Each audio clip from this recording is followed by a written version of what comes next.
Welcome back to Music Sucks and I Want to Die. I'm Matt. I'm Jake. We have a brand new series for you today.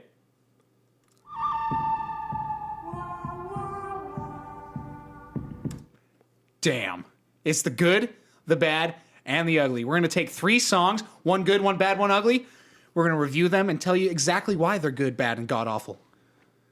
All right, let's start with the good. Fuck yeah. Okay. What do we have for us, Jake? So the very first good, bad, and ugly good song is Pretty Fly for a White Guy by The Offspring. Recorded in some year on the album Americana. 98-ish. This song charted at some point, I'm sure, and people listened to it a lot. It charted at number 5, actually. Oh, it never hit number 1. It was a big hit internationally. Really? Yeah, it stayed on 10 different countries' number 1s for over like 7 weeks or something. Australia, it was there for like a year or some shit. I don't know. Let's take a listen. Let's take a listen. Let's hit play. Let's hit play. Montag, lieben, glauben, globen. Give it to me, baby. Give it to me, baby. Give it to me, baby. And all the girlies say I'm pretty fly for a white guy.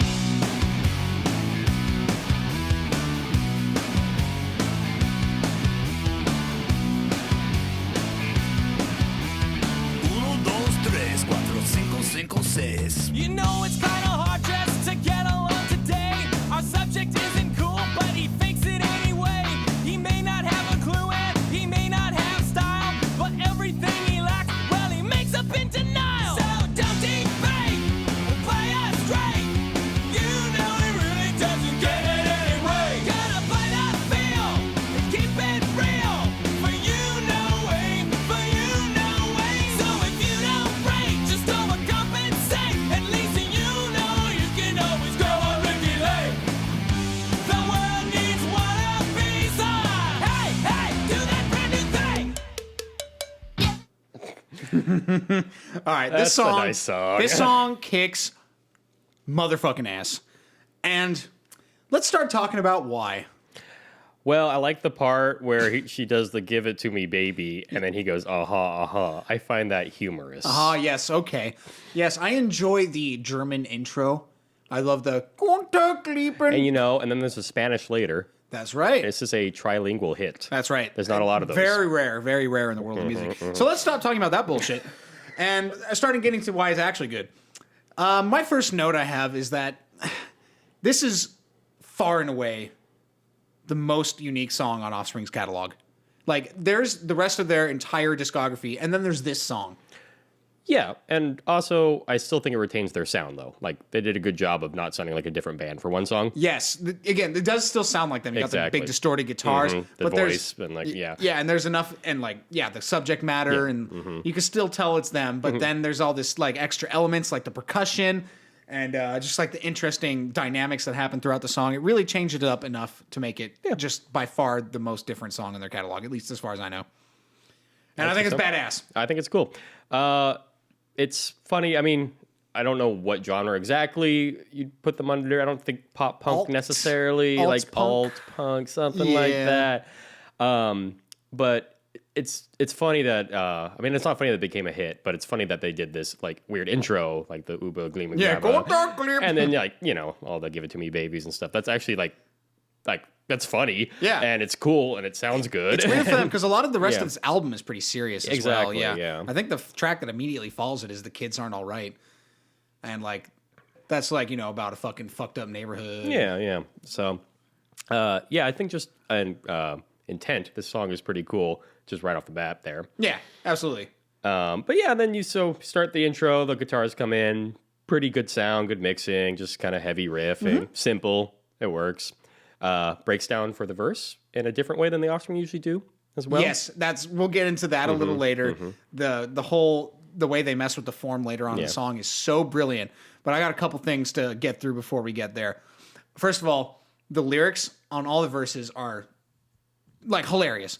So obviously this is about, a white guy in LA trying to act like, this basic guy who's probably from Orange County for all we fucking Wait, know.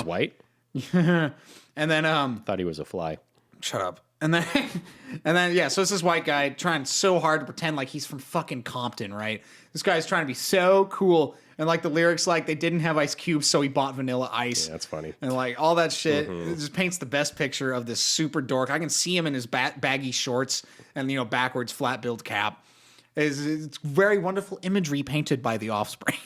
I think, too, the vocal delivery is interesting in this song, on the verses especially, because it's not like the usual, like, I mean, he's never really singing, I would say, in any of the music they do, but like, it's definitely, it's not like rap, but it's a little more talky, and I think it just kind of fits the subject of the song really well. Yeah, I agree. His vocal delivery is exactly what the doctor ordered for this song. And yeah, so this was written on Derek's Holland experience with a couple guys in Orange County specifically. I believe, if I recall correctly, he was going to a gas station and saw like two white guys in a Ford Mustang and was like, this is badass. I got to write a song about these losers. And that's how it was born, this wonderful thing. That's cool. But the entire reason for me why this song is the sickest thing in the world is what they do on the third verse. So after two whole cycles of that. Even before we get to that, I'd like to talk about the chorus for a second. Oh, okay. Just because that riff is awesome and it's unusual, even though it's using the exact same notes as every other guitar riff. But just like the dana, the little slide thing that they do, like, that's so cool to me. Yeah, because there's a couple of reasons, I think. One of them is, like, it's weird to hear that sort of slidey on the blue note, the flat 5-5, on with that much distortion. Exactly, like full on chords, like power chords, like that. Yeah, full power chords, and with like maximum overdrive, maximum. And and it does make a unique sound out of it. So I think you're right on that count. Another thing, definitely classic, but got to give him props for like doing the thing where it's just his single voice on the verses, and then we start like double tracking on the choruses. And it's like they care. So that's one thing I really want to say about the song is you can really tell that they care a lot about this song for whatever reason. Be it they think it's funny, which it is. I'm sure a lot of it was from that. It's like, this song's hilarious, dude. Let's try and make it as funny as possible in every way. But like you can hear like the details and the care going through every aspect of it. Yeah. Down to the fucking go-go bells in the break. Yeah. That's so badass. But yes, when it gets really weird, as you were saying on the third verse Absolutely. So what they do is they switch the order of everything. So basically you have like the intro figure, right? Bow, bow, now. And then you have a break going into the verse. And then you have the chorus. But they switch those on the last verse where they go straight into the verse and then do the intro figure and build up into the chorus. And they even bring back an element that's only in the intro, which is the uno, dos, tres. And they just place it all correctly, and it's so wonderful. Please, if you would, play the third verse. Oh, yes. Oh, yeah. Now he's getting a tattoo, he's getting ink done. He asked for a 13, but they drew a 31. Friends say he's trying too hard, and he's not quite hip. But in his own mind, he's the dopest rap. Give it to me, baby. Give it to me, baby. Give it to me, baby.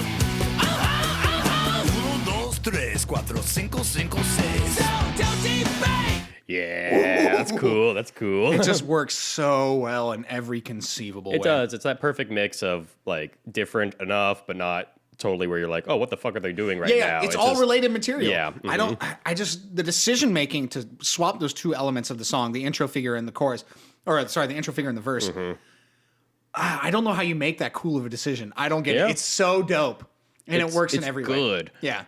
It's just good. It's just good. Yeah. It's the good. It's the good. Well, shall we move on to the bad? I think we should move on to the bad. I'm just going to let this one play first. Yeah, I don't have anything to say first. Yeah. No, here we go. Deep breath. Here it is.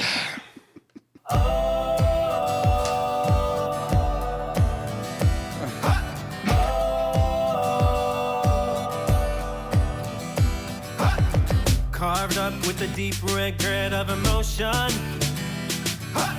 Accelerates through the wind at high speeds. You put it face down in your right hand with the false sense of stability. It could be years, it could be days, it doesn't really seem to matter. I'll get my way as the universe is. This is so much better. It could be years, it could be days. It doesn't really seem to matter. I'll get my way as the universe is. This is so much better. It's the feeling of a boomerang. Stop me in my tracks trying to rearrange. It's your selfish needs and your foolish games. You were never coming back. You were never coming back. Boomerang, boomerang, boomerang.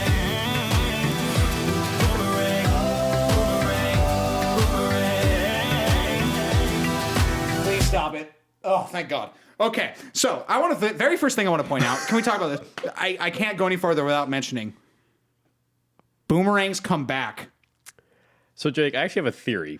Oh, I might have cracked the meaning of this Did you song. crack the case? I might have cracked the case. All right, bring it. Okay, so this song is called Boomerang by the pop country artist J.W. Cudd. So what does pop mean exactly? Pop means... Popular? Can you explain that to me, please? Okay, there's actually a lot of background I want to talk about in this song. Okay, and yeah, it's let's rewind. Yeah. This is... So in a way, this is almost cheating because this is not really a song that most people have heard. Right. Where we first heard it was at 24 Hour Fitness. Yes, I believe I was on the treadmill and I heard this song. And I believe I came running to you in the weight room and you're like, oh, I know. And then we found it later. I think it took us like an hour to search for this It took a while guy. to find this again. Yeah. So I did some research about the 24-hour fitness playlists. And so it's, to get on there, it's one of those websites where you like hire you submit to the company, then the company submits it to 24-hour fitness and all Middleman, that distributor, kind of thing. yeah. Yeah. So it's like, okay, that's how that guy got on that. Right. And he, to be fair, like for an, I guess, indie artist, he has a lot of plays.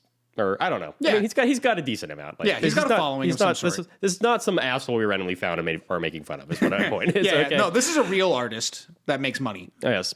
So I read a really good interview with him. Actually, hold up. Okay. So I don't want to go on a rant about how bad music journalism is right now. Yeah, that's a whole episode. It really is. I found 2 reviews of this album online. Okay. One of which was done by the magazine that also did the video, or like the same company. Oh. And surprisingly, they gave it a really good review. I don't understand. The other one might have been written by someone who doesn't speak English. I'm not sure. That makes sense. There were some sentences that That were not they were coherent questioned. at all. They're questioned. Well, you know what? I'm actually just going to read a couple of them Go for it. because I was just. I mean, but how much different is that than the lyrics? Well, Oh, okay. All right. pop country singer-songwriter J.W. Cudd has released his new single Boomerang, and it is catchy and a great deal of fun. That's like normal. So blah, blah, blah. It will resonate well with his fans and listeners due to its optimistic and liberating message. The track is comprised of neat hooks, heartfelt lyrics, and strong melodies that instantly lure the listener in. It could be years, it could be days. It doesn't really seem to matter, Cudd sings. Yeah, he sure does. That's a point they made there. Yeah, it is. That's a good point, man. Let's see. Overall, J.W. Cudd's Boomerang is uplifting and refreshing, where his vocals are rich and captivating. Cudd is not afraid to showcase his vulnerability as a recording artist, and he proves to be a jack of all trades, where he wrote, performed, and produced the record. I am shocked. He deserves to become the next big star in music. I'm so shocked to learn that he produced this himself. Dude. Well, actually, it turns out he didn't, because he produced the video, I guess. But this producer apparently worked with like Miley Cyrus or something. Oh, nice. Okay. Which might explain some of that weird synth shit in the background. Yes, absolutely. Actually. We'll get into, I'm getting into that. Don't worry. Anyway, so that was one of the reviews I found. The other one, this is the one that is basically paid off by him to write a good review. Yep. So the story behind the song Oh, he is cracked the that case. he was going through a hard time and he was tired of giving it like all his heart to someone who just didn't really respect him as a person. And so he decided at one point just to, throw it all away and not really worry about the karmic response. Oh, but. So I think. All right, bring it. I think the idea of the song is that he has all these like hateful feelings, and he was afraid to throw them away because they would come back like a boomerang. But he realized that he can actually surpass the boomerang and throw away the feelings, and it ain't never coming back. But I thought it was You Ain't Never Coming Back. Well, the feelings. It's like the girl. It's Very like, They combine the wow deep. Yeah, I think this is my theory. So that's the only theory I can support because it only makes slight amount of sense.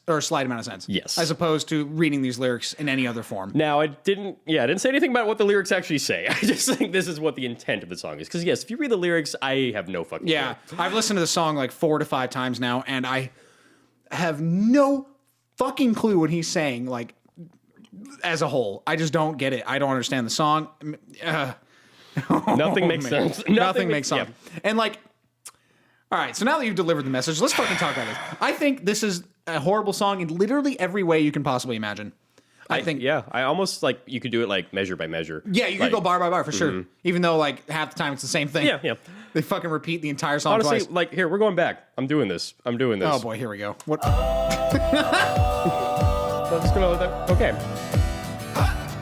The Huts. Okay. Yeah, So good call. Yeah, start with the Huts. every time they do the huh, that's too many times to do the huh. Yeah, they do the Hut like a million times. And the most infuriating part is they repeat it through every section. They do. Yeah. And like they replace the Huts in the pre-chorus. They replace them with doubling the words in the backup vocals. When he's like singing it could be years, it could be days. I'm like, dude, please do not put that in there. It sounds horrendous. Okay, yeah. That pre-choruses, in my opinion, also shouldn't repeat. Oh my God, it does repeat, doesn't it? It's literally the same thing twice. Well, no. Because the here we really go. good backup vocals that he puts randomly. Come in the second time. Well, it's in the first time too, but he doesn't do the harmony parts till the second time. Exactly. Yeah. No, that's it's deep. That is deep songwriting right there. No, this is literally like end yourself with And it. there was one of those backup ones where I swear he came in like super late. Like, Damn it. The false it Oops. really seemed to matter. I'll get my way as the universe says. This is so here's much the second better. one. It could be years, it could be days. It doesn't really seem to matter. I'll get my way as the That one. universe. What? That one. Yeah. Dude, he's like 10 milliseconds late. Yes. Yeah. Also, which is more auto-tuned, his main voice or the backup vocals? I don't know. So can we get on the autotune for a second? Fuck the rest of this. So this is the most egregious use of autotune ever, and I'm including T-Pain. I mean, Because T-Pain used it for a purpose to make his voice sound unique and different. I'm trying to give something like Rebecca Black. I honestly think Friday is less autotune than this. He does sound more like a robot, Yes. I think, than Rebecca Black I did. think partially, and this might just be like the register they sing in. I honestly think like high registers are easier to hide via autotune. Yeah, I think you're right. But this is less autotune than Rebecca Black. Like even just as I think because you can hear her like slide between notes on Friday. You know, Friday, right? No, this is like he doesn't sound like a human. No, Like- he doesn't. Like if someone came out like they was like this AI wrote a country song and this is what they came out with, I'd be actually, like, yeah, I you're could right. believe this entire song, including the lyrics, were written by an AI. Actually, that's really the only way it makes sense. And actually, the synth parts sound kind of like an AI could write them too. That is another thing. So, Jake, you pointed those out to me earlier. I did. I had never heard those before because I never listened to this on anything besides my laptop. Yeah. What the fuck are those synth parts in the background, Jake? As a As a synthesizer synth expert. So, one of the first, and during the pre-chorus, this slow, like, analog saw pad comes in. And that's just the most common preset. It's the first one you're going to hear on every synthesizer. And, you know, people use it to fill up space on their track. I've never heard anyone use it quite like this, where it's literally the only thing besides a guitar that's happening. Yeah. I mean, besides the drums or whatever. Yeah, And drums. like the voicings on that synth pad were so horrendous and clashed with everything. They were triad voicings.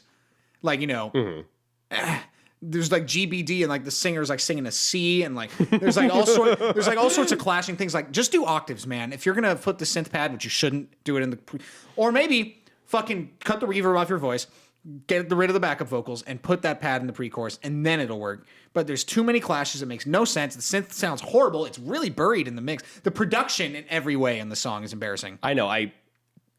Here's my question, because there was actually like on one of the interviews he listed like a couple of like producers that he's worked with, And these are people I've never heard of in my life, but apparently they've worked with other famous artists and stuff. And it's like, did they work with him? Did you like go to his studio one time and he was like, your shit's terrible, dude? That's exactly what happens. He went to the studio. He paid like $100 an hour to like get his song interviewed. He's like, you shouldn't do any of this. And that producer was probably like, yeah, you need a pad back here. And fill out the space a little. Yeah. Which I can see because it's, in theory, this pad on the pre-chorus would give it separation from the verse, but it's just executed in the worst way imaginable. Like, even if it was... Here's an alternative. So you keep everything the way it is. You put that pad up an octave and a half and use it on the third, and follow the oh wait, no, that's not even section. On the pre-chorus. What's the what's could the be pre-chorus? years, it could be days. Yeah, you just put it up an octave, put it on the major third, have it go down to the fifth, and have it do like actual voice leading and motion and things that matter. If only he hired you, Jake.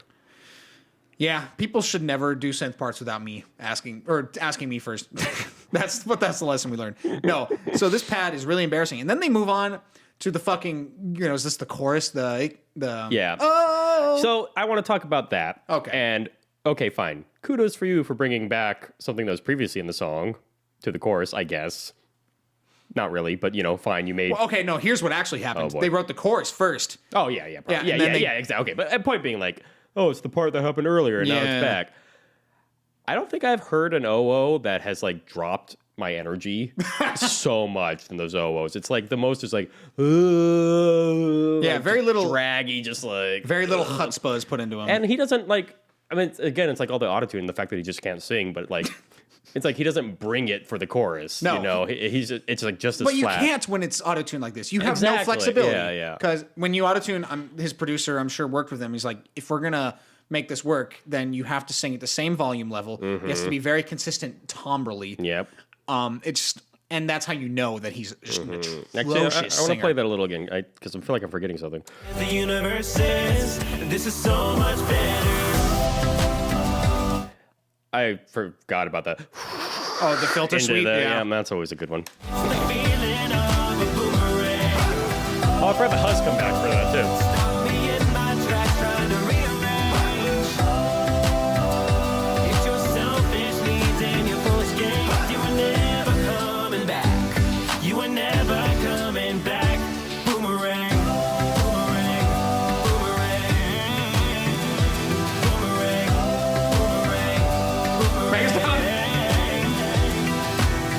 That boomerang, Yeah, I forgot about that, too. Are there like synth strings in the background, too? I never heard that before. So I'm going to get into that. Okay. But I have to go backwards to the chorus. So I don't know how many people listening know what a square wave is, but so there's this stupid fucking on the there's this thing that pops in and out on the background that you hear in a lot of pop songs these days. It's this square lead with a little bit of delay on it that kind of does a little weird contour of its own, kind of countering the vocal melody. So it sounds like it's from another fucking planet in this song. Can you help me figure out why that is? It sounds almost like, I forget the name of this genre, but like when people like circuit bend, like shitty old like electronics, there's or a something name like for that, that. yeah. And they put it over like crazy beats. It's like that kind of like it sounds like because it's like so bright and happy sounding, but it's like Luckily they try and bury it.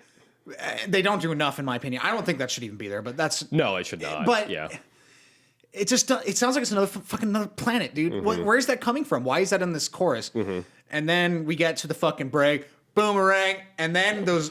So they're not synth strings per se. What it is, that's a very common like I want to say like a trance sound. So if it was blaring more than it was, because it's very pushed back, not pushed back enough. Again, it's not a textural effect if it's this bright. It's a trance sound used to really accentuate the melody of a trance song, but with chords underneath usually. So if you have like a melody that's like, you'll have this trance synth pad behind it that's really, aggressive. And the sound is very aggressive, but it'll just be chords underneath that melody. And it's way too much. Even the pushback as far as it is now, it's horrendous. I've never seen production like this, honestly. It is some of the worst production. I actually think I could produce a song better, and I know nothing. about I think you producing. could. Yeah. I think you could. Do you want to skip to that little breakdown? Yes.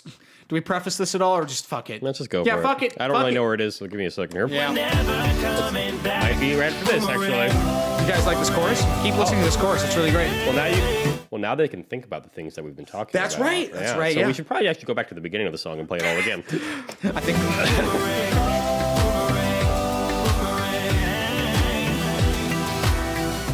It could be years, it could be days.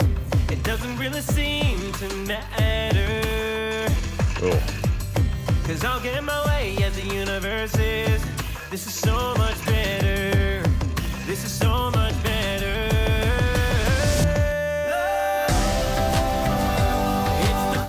What I'm really learning from this is I should never listen to music with headphones. Kinda. No, you hear some shit you never heard before. What is the production or the fucking percussion? I was about to ask you that question. What is happening there? I mean, is it just filtered versions of something that they're playing? Yeah. Yeah, like what the? I don't know why he put that in there. And like, I get it. It's a timbre diversity thing. You know, you have different sound for your stupid fucking bridge. I'm going to get into that. The bridge. What does that even qualify? I don't think it's a bridge. It's like, It's a reprise. I A guess reprise of the pre-chorus. yeah, okay. Yeah. So it's a reprise of the pre-chorus in the most unimaginably simple way. Well, shallow. No, Jake. There's some math behind this. Oh, okay. Bring it. So- Lay it on me. So the pre-chorus usually is 8 phrases. Correct. On this part, it's 4 phrases. But in order to accommodate the extra length, he cuts everything in half time-wise. Exactly. And is it just really weird listening to a bunch of space after each phrase like that? It's like, it could be years. It could be days. I know. It Like, really is like chopped in the worst spot, too, as far as just like the flow of the lyrics go. It's fucking horrendous. It reminds me of this fucking... I'm going to go here, and I wish we had this queued up, but we don't. It reminds me of this Rascal Flatts song. I know. It's called... Probably a good, big influence on JW. It might be. Rascal Flatts. I mean, yeah. So the song's called Love You Out Loud, and then there's this part in the verse, which, by the way, this song is so much better than what we're listening to, which is embarrassing in its own right. There's this part in the verse that's like, I never really never know just how much I want. So, like, it's like the same thing to me. That's the same problem. Maybe this is like a pop country thing that's actually like a So I've actually you know? listened to some pop country in my life, and I hate myself for doing it, but it's not, dude. I've never heard this stupid space used in this way, man. It's like, first of all, when you write lyrics, you write them in the language you speak, right? I don't know if he did. That's a good point. So you usually write them in the language you speak, and usually when you're writing lyrics, you accommodate the melody to fit the way certain words are stressed, and like, you know, things that make sense, like you're speaking this language to someone. But like the way the phrasing works out in these verses, I'm not sure he speaks English. I think you're right. I love to, like, you can tell like when he was like arranging this or whatever the fuck. Yeah. Whatever that process looks like, dude. I'd love to look at that. You know, he was like, this will be my big vocal moment where I can really stretch out here. Yeah, right at the end of that. If yeah. I leave a lot of like room between each phrase, I can really just like let my voice shine. Yes, and there was exactly one moment in that bridge where it was. Do you remember which line it was? I don't. It's second one could be days. It could be days. Yeah, I think it's that, It's yeah. something like that. And it's like, dude, you know it doesn't work if you auto-tune the living shit out of it. I almost think what happened, Oh, and yeah. only because I've been in these kind of situations before recording with singers, is that they'll go in and they'll want to do something stupid like that, right? And they're not good enough to do that anyway. Right. And so they'll do like a bunch of takes, and finally the producer will be like, I think we should go for something simpler. And then they end up doing like, basically they just keep being like, it should be a little simpler until he reduces all the notes until it's like, And that the takes bare like an minimum. hour. It does. And then he's like, but you're not really getting my like, my chops in there. So they compromised Yeah. and let one in. I support this theory with all of my heart. I have a lot of theories about this song, it turns out. Yeah, how much work did you put in there? Yeah. It just mystifies me. This song is terrible special. about it. Let's see if there's any notes I have here that we haven't fucking talked about yet. No, that's everything for me, dude. Oh, God. I just want to, again, I think my least favorite part of this song is the backup vocals in the pre-chorus, where it could be Yeah. years, it Yeah. could be days. I'm like, I think my least favorite part of the song is just the concept of the song itself. Like, even ignoring the fact that boomerangs come back, and again, I don't know shit about lyrics, but like the imagery of like a boomerang is not that interesting. No. And like, if you look at the lyrics, it's like talking about, it's like, oh, it's carved out of my hate or my pain or something. He's it's like, really trying to that produce. doesn't make sense, really. No, like he's really trying to produce this boomerang as his soul, right? Yeah, he came as like, that's catchy, boomerang. Yeah, There's exactly. never been a song called Boomerang before. Then it turns out when I tried to find the song, I couldn't find it because all the fucking songs called fucking Boomerang. Ugh. Okay. Whoo, calm down, Jake. You ready for the ugly? I need a drink first. Yeah, can we drink? Drink break.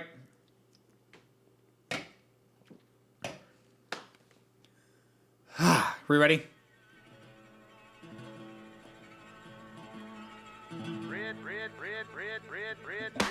Redneck.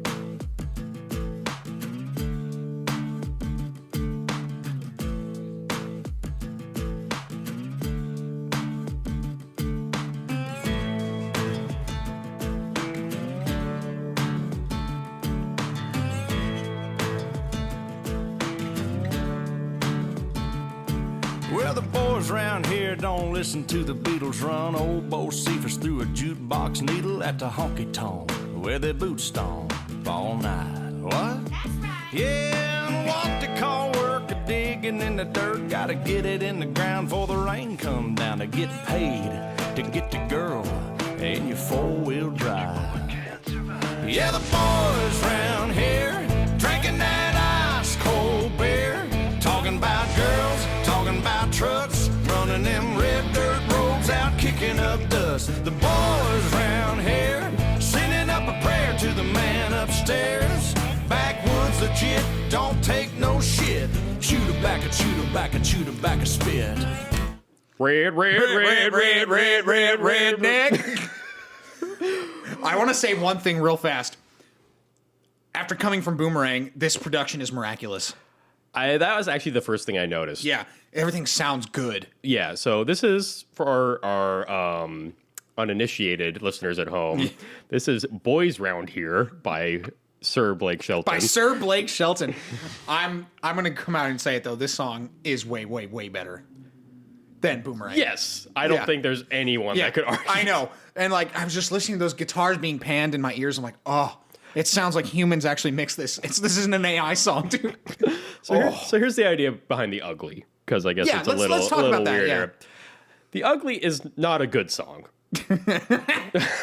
But it has... Neither is it bad. Yes, it has enough going on that you're confused. And overall, it's a mess. You really don't want to look at it. But there's just this eternal like tug between good elements and bad elements. And you end up with songs like this. Yes, and they end up almost like comical in a way. Yes. Yeah, this song is a big joke in my mind. There is... Okay, yeah. So right off the bat, there's no way this is intended to be good. Right. This is not a piece of art that Blake Shelton is trying to put out there. Exactly. This is trying to get him paid or like to get Are the girl in the four-wheel drive. We're going crazy. Yep. Going crazy. We've lost it. Woo! So yeah, this song is not intended to be art. He's trying to make money and trying to get on the charts. And I will say he kind of succeeded. I mean, it was a hit. In one sense. So this was critically panned. This song was critically annihilated. Sure. So it kind of points to an interesting disconnect, I think, between pop country and critics. And so the people who listen to pop country do not give a shit about what the critics think, obviously. Mm-hmm. And like on some level don't actually care if it's good. Because a lot of pop country is really miraculously terrible. Well, I mean, that's like any pop, really. True. Yeah. Good point. Yeah. But like, I feel like even, let's say like let's talk about Katy Perry. I feel like her stuff is better reviewed than pop country. Because it's almost it's like a meme to hate pop country. That is true. Yeah. So I just wanted to point out that weird like disconnect between reviewers and like the audience that this is intended for. The audience doesn't give a fuck. No, they do not. And honestly, I enjoy listening to this. Yeah, okay. So, first of all, we start with red. Well, actually, never mind. It starts with that. Honestly, I think it's like a violin or something doing that. Or maybe it is guitar. I can't tell. You might have to replay it. I don't remember. The very beginning, like super low in the mix. It's both. Right, but the Yeah, so that's a violin, That is violin, yeah, going yeah, back yeah. and forth on the bridge, yeah. to me, it sounds exactly like the beginning of Foxy Lady by Jimi Hendrix, where he's like, Ooh. Yeah. and then like, Yeah, good call. so it starts off with that, which I guess is supposed to be like, oh, the boys are warming up, we're getting ready to go, and then red, and that is just fucking hilarious. I don't even care. Yeah. It's the dumbest thing ever. It works. It works for me. And Redneck. and then then that acoustic guitar comes in, and God, it sounds really fucking good. That's a great sounding It recording. is. No, man. The double pan across both my Yeah, ears. Listeners at home, I actually encourage you to listen with headphones. I'm serious. Like, it sounds so good. Like, and that's not even on an objective level. These instruments are recorded really well. Oh yeah. I mean, that's the thing. This is, I'm sure, done in Nashville, and Oh, he's got, it is. Yeah, you know, this is Warner Brothers Nashville. yeah, is exactly. the label. So it's the best fucking musicians you can have. Yeah. and the arrangement's really good. I mean, it's simple, but just all the little instruments coming in the sides and little fills Absolutely. and stuff. The Sounds production fucking is so great. tight. Yeah. Sounds so good. So, I mean, and I'm not going to take it too seriously. It's not, again, art, but damn, it fucking sounds great. It does. Especially Yeah. after Boomerang. Yes, that is the worst sounding song I think I've ever heard. Okay, so then we got Blake starting singing, and he's definitely putting on his, like, Southern persona, which is funny for a man who is a judge on The Voice. Yeah, but exactly. whatever. He attains maximum drawl. My favorite line in the whole song is the boys around here don't listen to the Beatles. Yeah. It's like, yeah, Beatles are gay, right? yeah. Let me get my truck. Yeah, it's like, oh my, what the, like, okay, what is it? Like, it just boggles the mind. And that's literally the first line That in the is song? the first is that right? line. Well, unless you got red. And then it's like, yeah, the most trash. Like, it's the shit when people make fun of country music. where This they're is the like, song. This is the poster child. yeah, for yeah. shitty country It's pop. like they took that fucking joke and made a song out of it. Yeah. And they were like, yeah, guess who's going to buy it? And Yeah, exactly. Like, people bought it. And here we are on a podcast talking about it. The world is a weird place. The world is a fucking weird place, dude. Oh, God. Anyway, so the verse is just, yeah, stupid joke shit. But the best part is the transition between the verse and the chorus. I'm going to pull that up again so our listeners at home can really appreciate how much effort was put into this transition. I already moved it. Let's see if I can find it. Honky tonk, where the boots stomp all night. What? Yeah, and what they call work a digging in the dirt. Gotta get it in the ground before the rain come down. To get paid, to get the girl in your four-wheel drive. Yeah, the boys ran. Some of you might not have caught that at home, so I'm going to rewind and we're going to listen to that transition one more time so you really appreciate the thought that was put into this. In your four-wheel drive. Yeah, the boys round here. Genius, in my opinion. Genius. I mean, there is something with those that weird little filtered voice that comes out of the Yeah. background, like, no, can't survive. But then they literally just like fucking drop an anvil in the mix and it's like, this is the chorus. Just, and then he goes to like, ah, boy! Like, it's just like, what the Yeah. They don't give a fuck, dude. They don't give a shit. Why should they? It's so funny to It me. is really funny. I love that. I don't care. I think it's awesome, dude. I'm sorry. It's so bad. Like, they don't give a fuck. Why should they? Yeah, I mean, they don't give a fuck about any other part of the song, I guess. Yeah, that, in one hand, so it does sound very good. On the other hand, it's quite lazy. It's quite lazy. Lazy production, even though it sounds amazing. I gotta look this up, how many fucking songwriters were on this I already track. know. Oh, you I have okay. this. Let's hear it. So, technically, there are 3, Okay. but in reality, there are 7. And so there are 3 officially credited songwriters on the track. No idea who they are. Didn't write it down. Don't give a fuck. I'm sure they were label related. But then there are like 6 shit zillion guest musicians on this song, and 3 of them are the fuck is the Pistol their- Annies, yeah. Thank you, Pistol Annie. Yeah, and they all helped write this. So those are the ones that, we didn't even get to the bridge We're yet. not even there at the bridge. Yeah. We'll talk about the bridge Okay. later. Yeah. But like everyone chipped in on the songwriting. You can really tell because like This is like an Adam Sandler movie, yes, but a song. exactly. It's a kind of a racket. No, 'cause also in the video, and I definitely want to talk about the music video. Okay. It turns out, so you know the girl that like To get paid? They get paid, yeah, and then just something else in the other second verse. So in the video, the girl that's doing that is his contestant on The Voice from that year. Oh, I didn't know that. It's actually on the video. So on Spotify here, it's Oh, no, it's on both. Okay. It's Blake Shelton featuring the Pistol That's Annies right. and Friends. Yeah. Yeah. Yeah. So this song's like kind of a racket with all the guest musicians, and you're trying to get paid everyone to get all the girls and all the 4-wheel drives. No, man, this is this song is it's like I'm gonna quote some people. It's like Occupy Wall Street people. Get to Nashville, dude. Occupy Nashville, man. This happens all the time. Like, I don't actually care. I don't give a care fuck. either. Yeah. Should we take it to the bridge? Take it to the bridge. Talking about trucks, running them red dirt roads. I love listening to this chorus again. Boys round here, sending up a prayer to the man upstairs. Backwoods legit, don't take no shit. Shoot her back and shoot her back and shoot her back and spit. Let's ride through the countryside. Let's ride down to the riverside. Hey now girl, hop inside. Me and you gon' take a little ride to the river. Let's ride. Let's ride. Lay a blanket on the ground. Kissing in the crickets is the only sound. We out of town. Let's ride. Have you ever got down with her? Let's ride. Do you wanna get down with her? Let's ride. Girl, you gotta get down with the boys round here. This is both the best and worst part of the song at the same time. It does both. It's got both kinds. It's got the good and the bad in this chorus. And the ugly. Well, that's the big picture. So do you know who the Pistol Annies are? No. So country girl trio. Yeah, I figured that. Yeah. Miranda Lambert, I think they're divorced now, but that was his wife at the time, and Yeah, she's yeah. in the Pistol Annies. So that's this. Here it is again. Yeah, Let's get yeah. the wife in here Yep, to yep, do yep, that yep. to write that really interesting. That bridge. hook? I don't- this bridge is like kill yourself, worthy, Yeah, right? yeah. Ooh. But man, they salvage it, in my most humble of opinions. Okay, Oh yeah, technically no, but I mean, but yes. Okay, so they're all like, "Ooh, let's ride." That's shit. terrible. That's fucking It's terrible. lazy. It's shitty. Literally, in the video, and I'm assuming it's the same in the recording. I can't really tell. But in the video, there's each one of the three girls gets to do one of the "Let's Ride."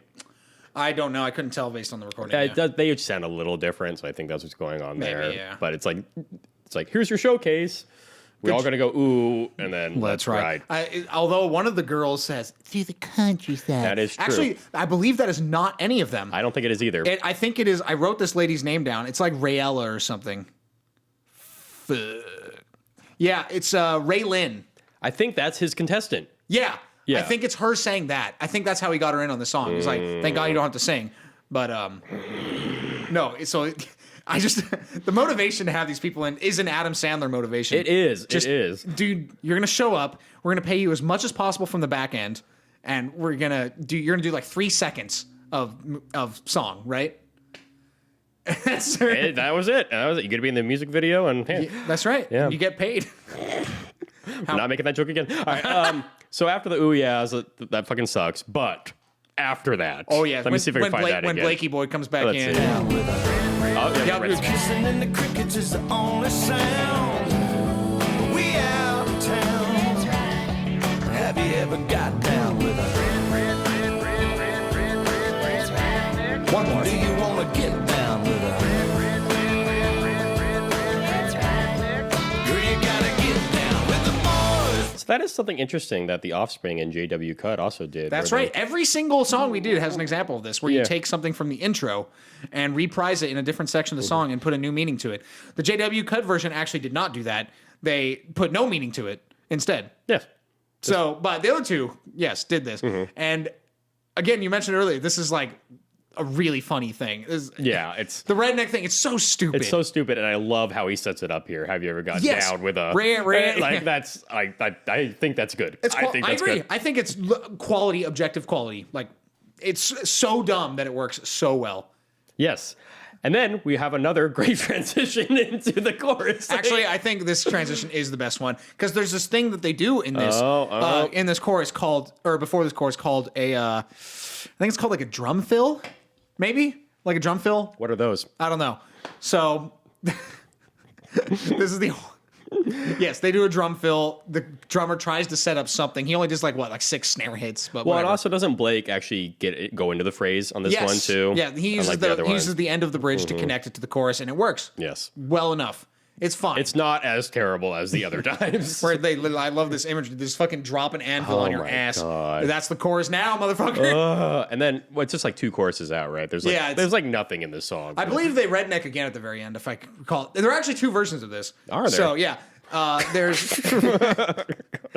there's the single version and there's the album version, Okay. and one of them's shorter than the other. One of them does not have a 3-chorus outro with the redneck reprise. One of them does, I believe. Oh, I got you. Yeah. I think this is the one that does because it's almost 5 minutes. Oh, the one I'm thinking is 5:25. Oh, shit. Yeah, Oh, that's unfortunate. yeah, isn't it though? Is there any? Okay, I'm just gonna skip to like near the end because maybe something else happens. Like, do more instruments come in? No. It's just the only sound. Yeah, the bridge reprise, Oh, it's yeah. kind of. Bass though. Yeah, I forgot about that. Girl, you gotta get down with the.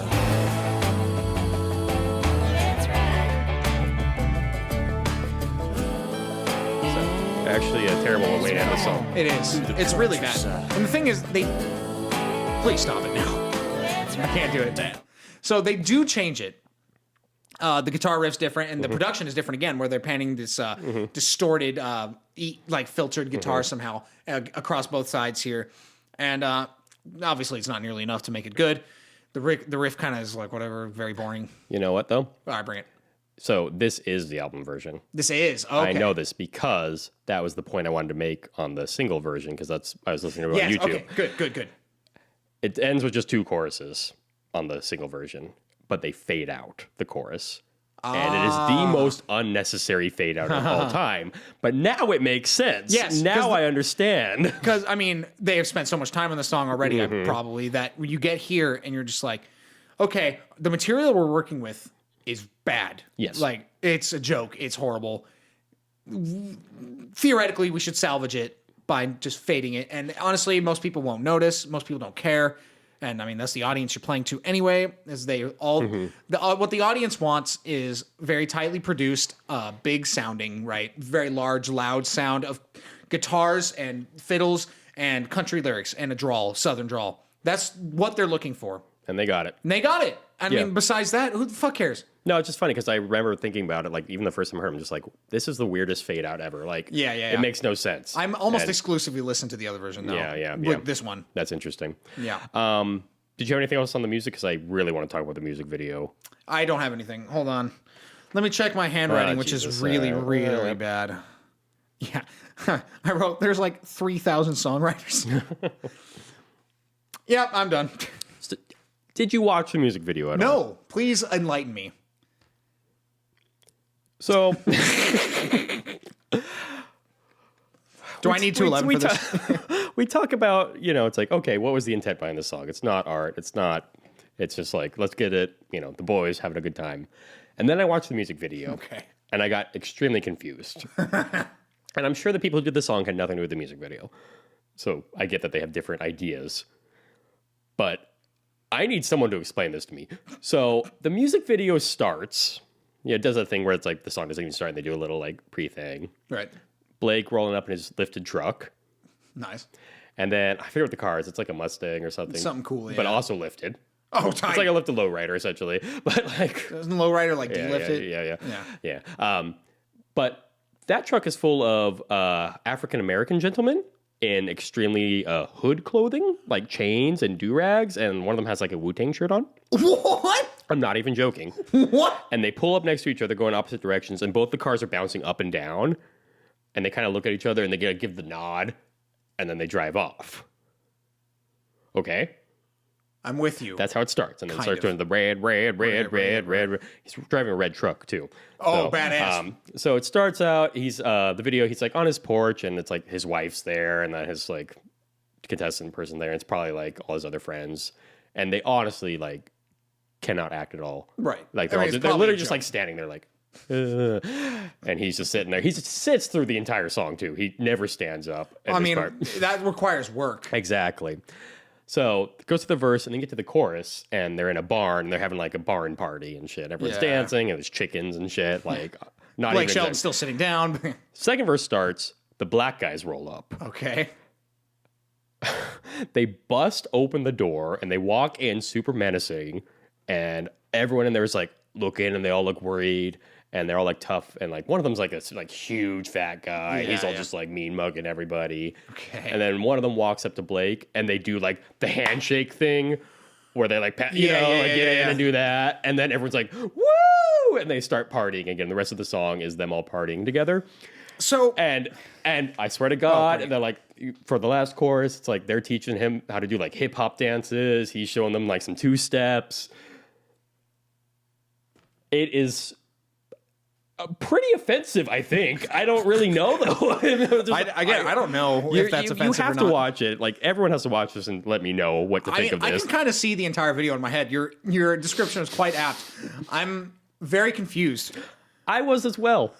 What's the motivation behind? I mean, obviously it's a video hook, right? When you make a music video, you have to introduce another story element of some sort because people are too dumb to actually watch a music video and like care about the music. Right. And, like, whatever. Doesn't matter. So this is their version of that, but like, is this motivated by like this? So the idea is to not be racist, probably, right? Well, you see, they're all friends. Exactly. So the idea is to not be racist, but by not being racist, they were very racist. That's the thing. It's like, okay, this is like we're country redneck shit. So Yeah. like if it was that premise, but with like city boys or something come in. Or and then a couple of them could be black. Yeah. Yeah, that's right. There's like no race involved, but just like some guys that are clearly they like dressed up, in they're suits they're or something. hood, yeah. Or something, but like the fact that they chose like 4 black dudes who are like extremely with the hoodies and the it's like not even like subtle. It's like these are thugs. Yeah, these are like gang members, maybe. Yeah, it's fucking imagery crazy.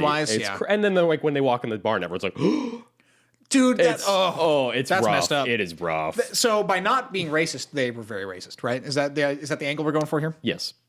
The best part, as usual, is the YouTube comments. Oh, great. Where Here we people, go. Please.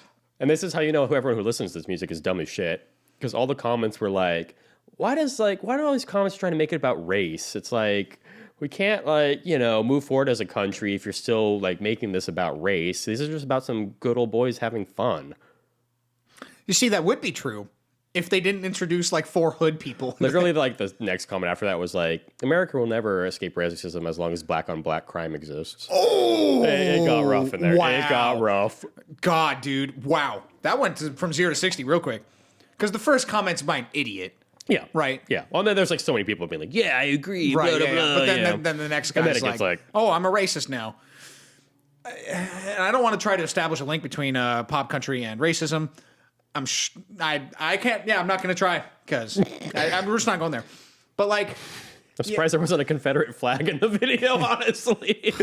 Oh my God. I can see them all wearing one at the end. Like Blake's like, put this on. oh like, yeah, you mean all the black people wearing I honestly like, I can see that, yeah. Based on your description here. Take it a step further, guys. Why the fuck not? Dude, who cares? When you're a red. Dude, that video sounds so embarrassing. We're watching it after this episode. I'll watch it. You have to. I'll watch it. I don't. We'll put it on my fucking big screen and we're gonna boy. shoot ourselves. Well, that was the good, the bad, and the ugly. That's right. I think we are convincing. So don't tell us what you think because you're wrong if you disagree. Exactly. I'm pretty sure our arguments are like soundproof. Yeah. Soundproof because this music. I'm done. Okay. So. Listening? Yep. Listening. Yeah. What you been listening? I've been listening to Ornette Coleman's science fiction album. Yes. That is Classic. my second favorite Ornette Coleman album. It's a really good one. I mean, not much to say. It's got like kind of like stupid like woo voices sometimes, but yeah, fucking great Ornette, like prime Ornette. Good prime band. Ornette Coleman. Yeah. I mean, I love that album. I only like Shape of Jazz to Come just because. That's a good album too. Yeah, it's a great album. It was first. It was. Yeah, I think this is his first, if not his only, like concept. We'll talk about that someday. Album, yeah. But I mean, there is sort of like a mood to it as opposed to his other stuff. Which is generally more just like heads and. Everything in free jazz is quotation marks. But yeah, fucking great album. Yeah, I like it. Jake? I've been listening to the Dire Straits. I love the Dire Straits. I love Mark Knopfler's guitar playing. I love his singing. Fight me. I don't give a shit how bad it is. It's terrible, but he actually cares about how he sings things. Yeah, and I think most of the time it serves the song well. Yeah, I agree. Most of the time, yes. There are a couple songs. I'm specifically thinking about the album Brothers in Arms. Yep. There are a couple songs in there where it does not work that well. But majority of the time it works great, and he is a wonderful guitar player. Oh yeah, fucking beast. Fucking beast, and like you can always tell it's him too for some reason. I don't know why. Just partially his tone, like the way he constructs his licks, except for Sultans of Swing, where it's terrible. Just that one line. Yeah, that one line. Actually, no. Actually, the ending too, where he starts doing that. Yeah, it's always like the cop I out ran out of ideas now. Yeah. every time. So yeah, I've been listening to the Dire Straits. I love it. Brothers in Arms is one of like the most melancholy, sad songs I've ever heard, and I love Mark good. Knopfler. It's a good shit. All right, rant it up. Do you have any rants for me? I'll give a rant because I know you have a really good one, so I'll go first. All right, this rant is a rant slash sort of exciting thing, I guess. So it's possible. I'm not going to say 100%, but it's possible that you may be able to view this podcast on YouTube. Whoa! Exactly. The rant part is the fact that it took us forever to set this up. Yeah, so this will be what, like episode 16? Something like that. Yeah, we don't even fucking know, dude. And we spent over like an hour and a half, 2 hours even maybe. Probably about an hour and a half, trying to do this, and it probably still doesn't look good. Yeah, but, it still looks like this. Sorry. Yeah, but if you wanted to see the funny faces we make while we talk about this stuff, or just what 211 flavor we're drinking, That's right. check out Music Sucks and I Want to Die on YouTube. That's right. And while you're at it, why the fuck not? Like us on Facebook. Subscribe to us on whatever podcast bullshit you do. No, but like the Facebook page, I'm going to push it hard because we post what we talk about all the time. That includes the intro and outro music, which we base on the music that we talk about that we listen to each week. If you didn't figure that out ever. Yeah. I mean, based on the people I've talked to that actually listen to this podcast, none of them figured it out. Well, to be fair, we play stupid shit. That's true. We play some stupid shit. And like, how are you supposed to remember the intro music 45 minutes later, right? So, the point is, watch us on YouTube, subscribe. Leave any comments about how shitty it looks. We'll try and fix it at some point, maybe. And then follow us on Facebook, and then subscribe on any podcast database thing you use.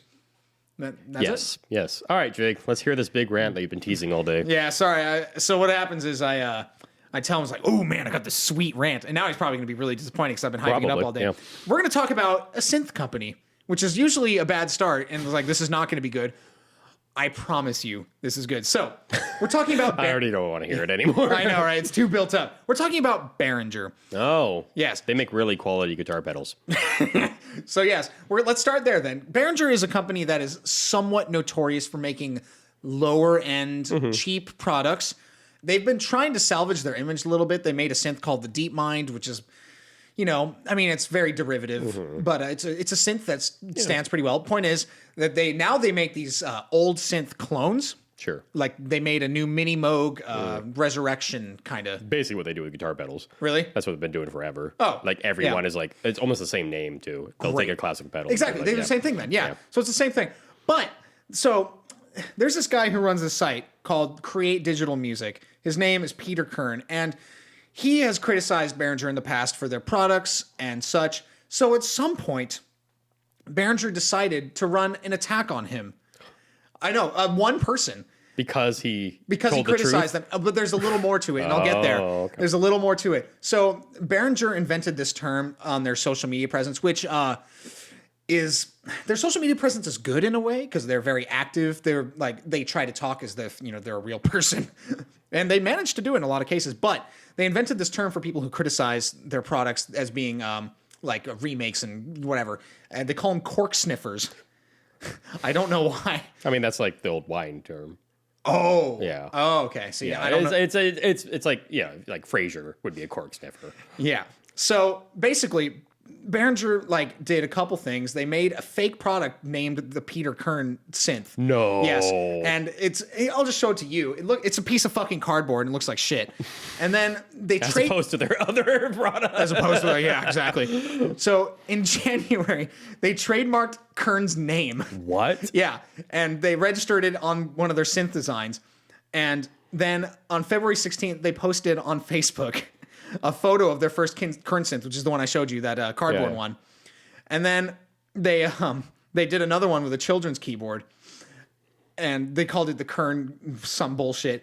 But then they went to the next fucking level and did this. So preface this by saying this is going to be a giveaway that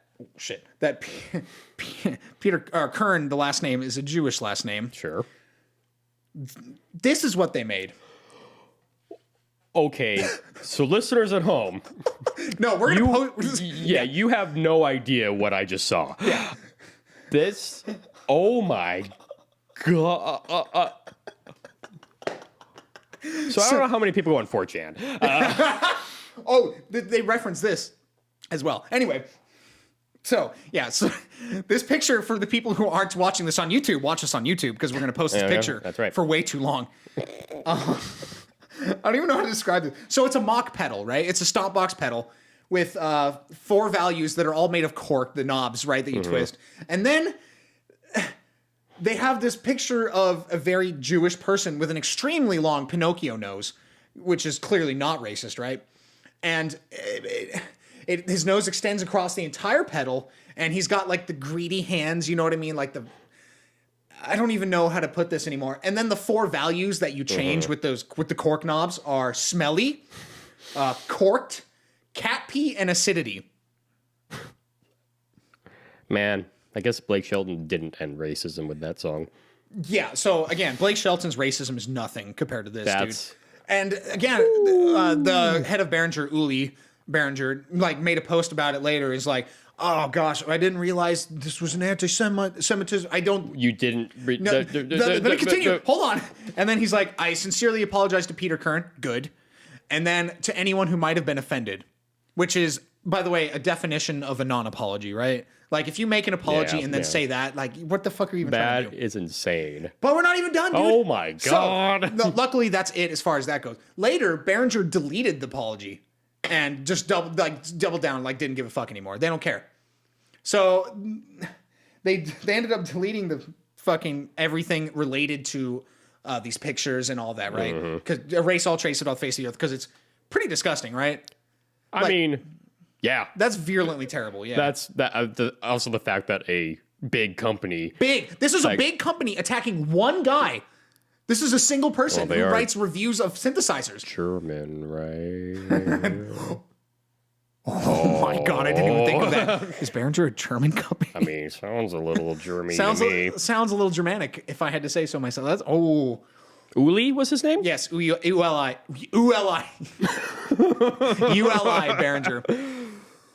But so why do you think that they attacked one person? Do you think it's because they like read these shitty reviews of his products? Because I'm sure Behringer gets shitty reviews on every website. That's the thing. It's like everybody knows Behringer is crap. Yeah, and like there's not anything wrong with that. Like it's low end gear, and like they price it appropriately. Yeah, exactly. So like it's very cheap. And I can see their frustration. Like you said, they were trying to come out with some higher end stuff, and I think that's happened a lot recently. Like all these bigger companies have come out with cheaper gear that's actually good, though. Is the difference. So I can see why they're kind of like, fuck. Yeah, exactly. This guy's like fucking our entire product line plan, right? With his negative reviews. Yeah.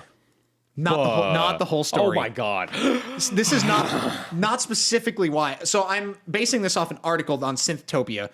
I know, shut up. It's nerdy. I still read it because I hate myself. And it's a good website for all synth related things. But so this is the connections they're making. I can't vouch for their accuracy, but it makes sense to me. So his site, Kern's site, Peter Kern, did create digital music in the past, covered all their product news, right? Not all they covered about them. So, notably, Kern reported on... Do you know what a slap lawsuit is? No. So, a slap lawsuit is a lawsuit you like... basically, you use not to try and actually sue them, but to get them to shut up. Oh, okay. So, because it's based on... You don't want to spend the legal fees. Right, but like, it's not going to be worth it for you. You better just fucking stop doing those. Behringer does that all the time. Really? Behringer is a lawsuit slapper. Really? Yes. So, Behringer sued the forum of his site. The forum users of Create Digital Music. Can you do that? No, you can't. So they called the company's products copies and knockoffs, which, I mean, for the most part, they kind of are. I'm only familiar with like their pedal line, but they are pretty much one for one knockoffs, just in like really shitty enclosures that break all the time. Yes, exactly. So are we gonna get sued right now from Behringer? Oh my god. So basically, they sued Create Digital Music in their forum for $250,000, and basically. Uli Behringer made a post that anyone who criticizes or anything is haters, and then Peter Kern's like, this is bullshit. Look at this. And they sued us. And here's our lawsuit. They posted all that shit. And that is probably why they made this big Peter Kern fiasco. He actually was like, actually, fuck you. Yeah, exactly. He was trying to show them up a little bit, which they deserve, in my most humble opinion. That is interesting too. I mean, this isn't. This is something that I see all the time in Guitar Gear. I don't know if it's the same, but there are no bad reviews. Like, I swear to God, everything is just like, this is the best pedal I've ever heard in my life, and so maybe it is a little extra too when someone is actually being negative. I don't know. So synths are just a little different. People are more willing because synths are way more expensive than pedals. Sure, yeah. So people are more willing to give a negative review, but even in negative reviews. Usually it'll be very opinion based. Right. But Peter Kern came out and was like, these copies are a fucking joke. Right. Right. So, and that's one reason they went after him, and the whole lawsuit thing, and I just can't get over. Can we show this again? Are we looking at the same, that hurts my butt, and I'm not even a good person. It is a somewhat nice design, aesthetically speaking, though. Correct. I mean, the cork knobs. Honestly, that's the most effort I've seen in a Behringer and product. That's the best part. This whole thing, if they put this giant effort, because they went through the process of trademarking his name, creating a social media video, create several different prototypes of prototypes, and then why didn't you just put this effort into the R&D of your product? This is so much more work. You could create a good product with this much time, dude. Oh my God, that was a rant. I am not disappointed. Good. I am not. That was crazy. Whew. Well, that was Music Sucks and I Want to Die. I'm Matt. I'm Jake. Remember, if you don't want to kill yourself, then chew tobacco, spit.